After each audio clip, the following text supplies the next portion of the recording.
Hi everyone. ఈ వీడియోలో మనం 2019 గ్రూప్ 2 ప్రీవియస్ ఇయర్ పేపర్ని డిస్కస్ చేసుకుందాం.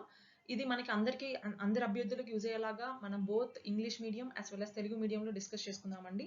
సో మనం ఫస్ట్ క్వశ్చన్కి వెళ్దాం ఇప్పుడు. సో ఫస్ట్ క్వశ్చన్ చూస్తే which state in India is set to establish India's first justice city? Answer వచ్చి మనకి 2 అండి, ఆంధ్రప్రదేశ్. భారతదేశంలో ఏ రాష్ట్రం మొదటిసారిగా జస్టిస్ సిటీని నిర్మించుకుంది? ఆన్సర్ ఆంధ్రప్రదేశ్. మనం సెకండ్ క్వశ్చన్ చూస్తే who propounded the concept of soft power in international relations? Answer వచ్చి మనకి జోసెఫ్ నై. అంతర్జాతీయ సంబంధాలలో సాఫ్ట్ పవర్ భావనను ప్రవేశపెట్టింది ఎవరు? Answer Joseph Nye. Third question చూస్తే excise duty is levied on which of the following? Excise duty కింది వాటిల్లో దేని మీద విధిస్తారు? ఆన్సర్ వచ్చి ప్రొడక్షన్ ఆఫ్ గూడ్స్, ఉత్పాదక వస్తువులు. Fourth question according to World Bank report India has recently surpassed France to become the dash largest economy in the world. ప్రపంచ bank నివేదిక ప్రకారం భారతదేశం ఫ్రాన్స్ను దాటి ప్రపంచంలో డాష్ అవ ఆర్థికంగా నిలిచింది. ఆన్సర్ వచ్చి 6th అండి, 6వది. అండ్ ఫిఫ్త్ క్వశ్చన్ చూస్తే where is the international tsunami information centre located? అంతర్జాతీయ సునామీ ఇన్ఫర్మేషన్ సెంటర్ ఎక్కడుంది? మనకి ఆన్సర్ వచ్చి Honolulu. And next question which out of the following does not lead to flooding? కింది వాటిల్లో ఏది వరదలను రానివ్వదు? సో మనం ఆన్సర్ చూద్దామండి. Melting of snow and ice, lack of vegetation, broken dams, biological disaster. ఇక్కడ చూడండి, మంచు కరగటం, వృక్షాలు లేకపోవటం, విరిగిన ఆనకట్టలు, అండ్ 4వది జీవ విపత్తు. సో మనకు ఆన్సర్ వచ్చి బయోలాజికల్ డిసాస్టర్ అండి, జీవ విపత్తు. సెవెంత్ క్వశ్చన్ చూద్దాం. If the deficiency of a particular year's rainfall exceeds 50% of normal, it is termed as. ఏ సంవత్సరం అయినా వర్షభావం 50% కన్నా ఎక్కువ నమోదైతే దాన్ని ఏమంటారు? దాన్ని సివియర్ డ్రాట్ అంటారండి, అంటే తీవ్రమైన కరువు.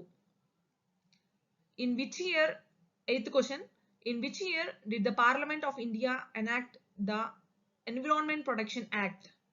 భారతదేశం పార్లమెంట్ ఏ సంవత్సరంలో పర్యావరణ రక్షణ యాక్ట్ ను ప్రవేశపెట్టింది? ఆన్సర్ వచ్చి మనకి 1986. అండ్ మనం 9th క్వశ్చన్ చూద్దామండి. Dash is the state animal of Andhra Pradesh? Andhra Pradesh రాష్ట్ర జంతువు ఏది? ఆన్సర్ వచ్చి బ్లాక్ బక్ అండి. మనకి తెలుగులో ఇది మనకి కృష్ణ జింక అనే అది ప్రింట్ అవ్వాలి, కానీ ఇక్కడ నలుపు బక్ అని ఉంది. సో మనకి క్వశ్చన్ కృష్ణ జింక అని మార్క్ చేసుకోండి దీనికి ఆన్సర్. సో నెక్స్ట్ క్వశ్చన్ చూద్దాం. Dash with an elevation of 8,586 meters is the highest peak in India? 8,586 మీటర్ల ఎత్తున్న భారతదేశ శిఖరం ఏది? మనకి 2 అండి ఆన్సర్, అది కాంచన్జంగా.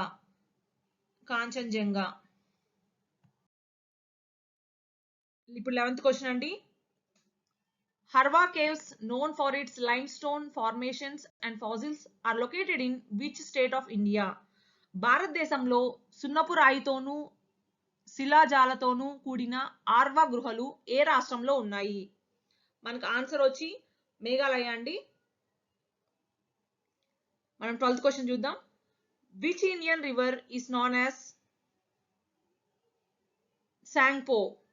భారతదేశంలోని ఏ నది సాంగ్పో అని కూడా పిలువబడుతుంది? ఆన్సర్ వచ్చి బ్రహ్మపుత్ర నది అండి. ఇప్పుడు next question. Which of the following states in India is not crossed by the tropic of cancer? భారతదేశంలోని ఏ రాష్ట్రం గుండా కర్కటక రేఖ లేదు? మనకి ఆన్సర్ వచ్చి ఒడిస్సా అండి. And 14th question. C degrees is equal to 5/9 into Fahrenheit F degrees minus 32. So ఇక్కడ మనకి if C equal to 25 what is the value of F అని ఇచ్చారండి.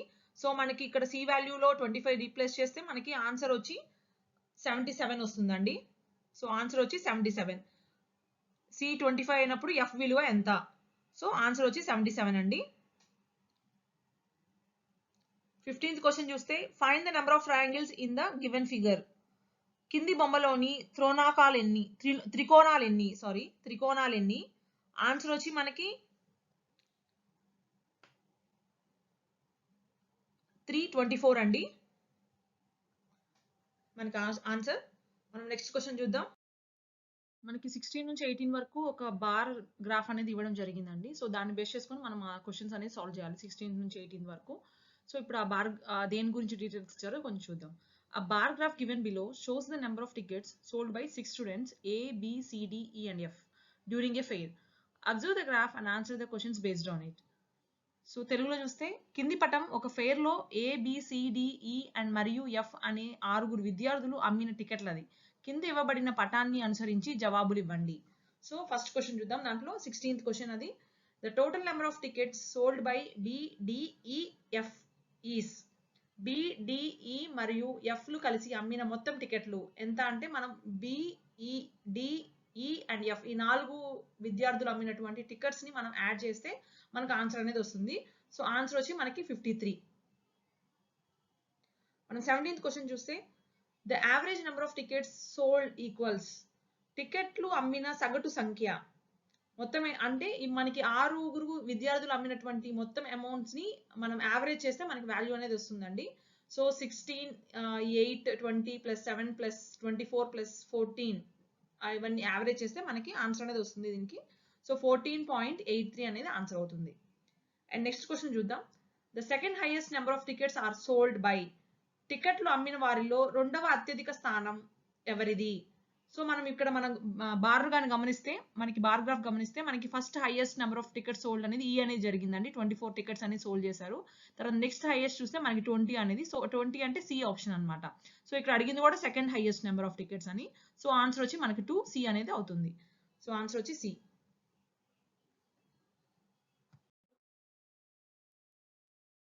For a moderately skewed distribution, what is the empirical relationship between mean, median and mode? ఇప్పుడు చూస్తే మనకి దీనికి mean minus mode is equal to 3 into mean minus median 3 వస్తుందండి option మనకి. మధ్యస్థంగా వక్రీకరించిన విపణి ఏ అనుభావిక సంబంధం మీన్, మీడియన్, మోడ్ల మధ్య కలిగి ఉంటుంది? సో మనకి ఆన్సర్ 3 అవుతుందండి. Mean minus mode is equal to 3 of mean minus median. Answer అది అవుతుందండి. సో ఇక్కడ చూడండి 20th question. In a class of 56 students 1/4 are in team gold and 3/14 are in team silver. Out of the remaining 1/3 are in team bronze and the rest in team platinum. How many students are there in team platinum అని అడిగారండి. So ఇక్కడ మనకి తెలుగులో మనకి కొంచెం question అనేది తప్పు ఉందండి.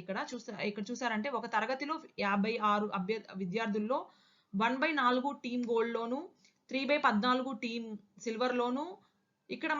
ఇక్కడ చూస్తే మనకి ఇంగ్లీష్ లో అవుట్ ఆఫ్ ద రిమైనింగ్ లో 1/3 అన్నారండి. కానీ ఇక్కడ తెలుగులో చూస్తే నార్మల్ గా 1/3 టీమ్ కంచులోను ఉండగా అని చెప్పి ఇచ్చారండి. మనకి మోస్ట్లీ మనకి ఇంగ్లీష్ మీడియమే కన్సిడర్ చేస్తారండి క్వశ్చన్ కరెక్టా వ్యాలిడా కాదా అని చెప్పేసి. సో ఇప్పుడు ఇక్కడ తీసుకుంటే మనకి ఆన్సర్ అనేది 20 అవుతుందండి. అండ్ నెక్స్ట్ 21 క్వశ్చన్ చూస్తే which of the following is true in relation to work force in India. కింది వాటిల్లో పనిశక్తికి సంబంధించి భారతదేశంలో ఏది సరైనది? సో మనకి ఇక్కడ ఆన్సర్ ఇది కరెక్ట్ అవుతుందండి. Total male work force was around 32 million in the year 2011. మనకి మొత్తం మగవారి పనిశక్తి 2011 సంవత్సరంలో దాదాపు 332 మిలియన్లు ఉంటుందండి. సో ఇది అనేది మనకి భారతదేశంలో ఈ ఆప్షన్ అనేది మనకి కరెక్ట్ అవుతుంది పనిశక్తికి సంబంధించి. మనం 22nd క్వశ్చన్ చూద్దాం. In Andhra Pradesh the revenue actually received through stamp duty and registration fee in 2016-17 was. 2016-17లో ఆంధ్రప్రదేశ్ స్టాంప్ డ్యూటీ రిజిస్ట్రేషన్ ఫీజుల ద్వారా నిజానికి పొందిన ఆదాయం మనం చూస్తే సెకండ్ ఆప్షన్ అండి 3,476 crores రూపీస్, 3,476 కోట్ల రూపాయలని మనం ఈ stamp duty and registration fee ద్వారా మనకి ఆంధ్రప్రదేశ్కి రెవెన్యూ అనేది రావడం జరిగింది. ఇప్పుడు నెక్స్ట్ క్వశ్చన్ చూద్దాం. How many notes were taken up for master planning under Japan International Cooperation Agency assistance for Chennai Bengaluru industrial corridor? Japan వారి అంతర్జాతీయ సహకార సంస్థ ద్వారా చెన్నై బెంగళూరు పారిశ్రామిక కారిడార్ ను మాస్టర్ ప్లానింగ్ చేయడానికి ఎన్ని నోడ్లు తీసుకోబడ్డాయి?